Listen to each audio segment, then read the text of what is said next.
Next, Holly will ask about campaign finance and government ethics. 'Tis the season, right? Okay. Attorney General Kathleen Kane has staunchly defended her decision to shut down a corruption investigation into at least 4 state lawmakers and a Philadelphia judge who allegedly took money or gifts from a lobbyist who was wearing a wire for prosecutors. Those officials apparently did not disclose the gifts as required by law. The AG has argued that the probe was so badly botched by her predecessors that she could not prosecute. Do you think she made the right decision? And we'll start with Treasurer McCord. You know, first I would say for me to comment without real facts in front of me is sort of boneheaded. I'm not a lawyer even, let alone a career prosecutor.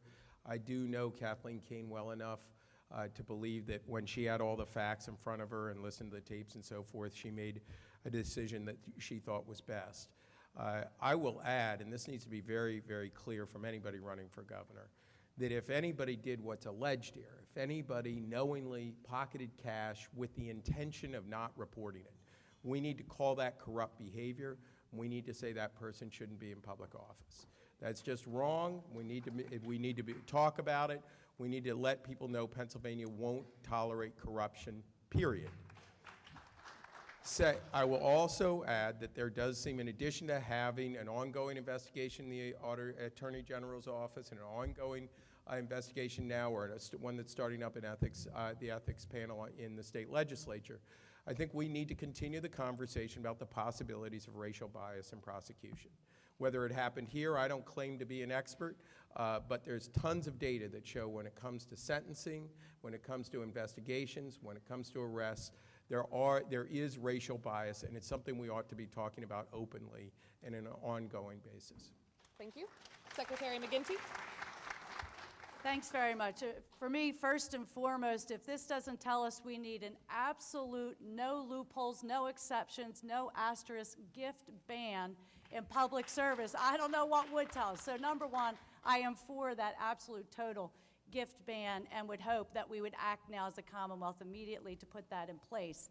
Having said that, I think Rob's comments were well taken. I respect those who are doing their best here to work on a very sensitive and difficult situation with complex facts. I was at one time an attorney, but that was a long time ago, and that JD has not been out for a run around the track for a long time. But I do respect the individuals who are involved, and I have confidence that this will be continue to be looked at and pursued so that the right things are done. If they're not done, then as Rob said, we all need to be on top of it and ensure that this kind of thing does not happen again. Thank you. Congresswoman Schwartz. Yeah, again, as a non-lawyer, I guess most of us are not lawyers up here. That's unusual in this setting. But I will say that, so it's hard to second guess the statements have been made about prosecution, whether it could have gone forward or not. And that's obviously debate that I am very glad is in the public and it is in the press and that it is being discussed by all of us because it's out there, it should be. But let me make very clear that I believe that there is, if this kind of corruption, and it has been going on, I don't want to speak to the specific cases here, but if those, oh, I will. If those elected people, officials took money as a gift in exchange for a vote and didn't report it, that should not be allowed. I completely support a gift ban. It's what I'm under as a member of Congress, and we should make that very clear. We should make it very clear that corruption, this looking out for each other, not, wink, wink, nothing matters. It's okay if we just are taking care of ourselves. That's why no one should be in public service who is engaged in that kind of behavior. And it starts at the top. It starts with the governor being able to say, this will not be tolerated in Harrisburg anymore. 20 people have been prosecuted, and a number of them sent to jail, none of them still in jail. I think that is not only unacceptable, it is appalling.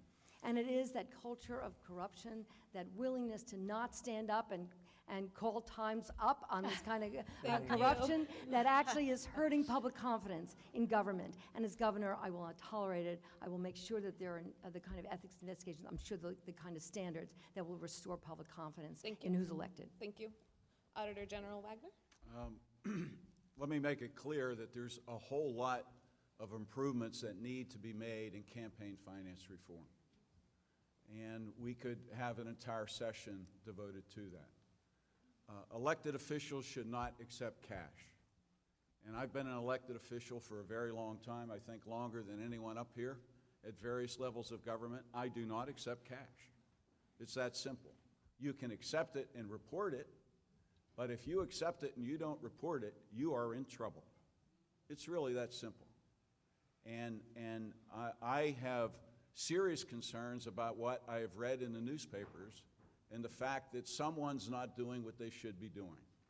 I also have serious concerns with the intermediate. In other words, the person who was involved and the charges that were dismissed for that person to go set up elected officials. I don't know the details about that, but I can tell you elected officials should not be accepting cash. If they receive cash and they don't report it, they're in trouble. Thank you. And a quick follow-up that some of you have already responded to. It's legal in Pennsylvania for public officials to take gifts and even cash from lobbyists as long as they disclose it, as you said, anything worth $250 or more, and there's no quid pro quo. The government watchdog group Common Cause, in light of the news that came out recently, has renewed its call for a complete ban on gifts to public officials. Congresswoman Schwarts and Secretary McGinty already responded to that. You said you support that. Treasurer McCord and Auditor General Wagner, would you support that? Absolutely. Yeah, Common Cause is right, and also Jack is right. You shouldn't touch cash when you're in elected office. I'm not a career politician. I'm proud not to be, but I've been in Harrisburg long enough to see a lot of what's wrong, and that if you had that as an iron rule already in your mind, I think this problem wouldn't have arisen, but Common Cause is right.